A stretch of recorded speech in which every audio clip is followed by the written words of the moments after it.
دوستان اینجا تو قنات موندیم به گل، اینقدر آب ریخته اینجا. ببین جلو آب کلا بسته است. من بازشونه. اینجا ببین، یعنی آب بسته است، این دریای آبه. قنات باید داشته باشی. این میزان آب اینجا الان داریم و جلوش بسته شد. حالا بچه‌ها میان دیگه کمپین اینا رو ببینیم، تحویل بگیرن، اینا رو بازش میکنن ان شاء الله. نکنه بچه‌ها رو. نکنه بچه‌ها همه لا گل مونده. بچه‌ها اینجا گرفته. الان میخوام باز کنیم با بچه‌ها بریم جلو. بازی بعد این چه حجم آبیه. من یه طرف باز می‌کنم که بعد آب بره. این مال فکر کنم سیل بوده. آب باز کردیم هیچ آب داره میره فقط. حتی این آب قنات کامل این ذخیره شده. دیگه این گلولایه رو ریختیم کنار باز. تمیز کنیم.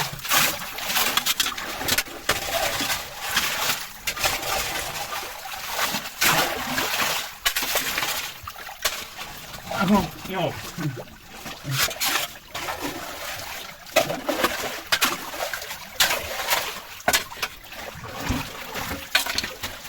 کشاورزان کهک قابل درجه شما ببینید چه آبی داره میامه تموم میشه.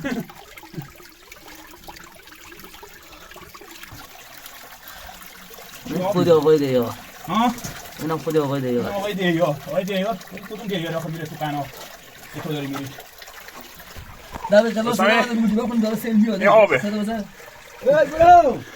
فقط ببین چی آب اینجا مونده جلو ذخیره شده فقط پای این سنگ کنار ببین چه جوری داره میکشه میره تو بشین بگو در قلان نگاه کنید که سیل آمده ببین ما این همه آب باز کردیم اینجا دریاچه شده دقیقاً تا چند ماه من آبه کف اینجا هنوز اینجا پر شنه آقا چاقو بزن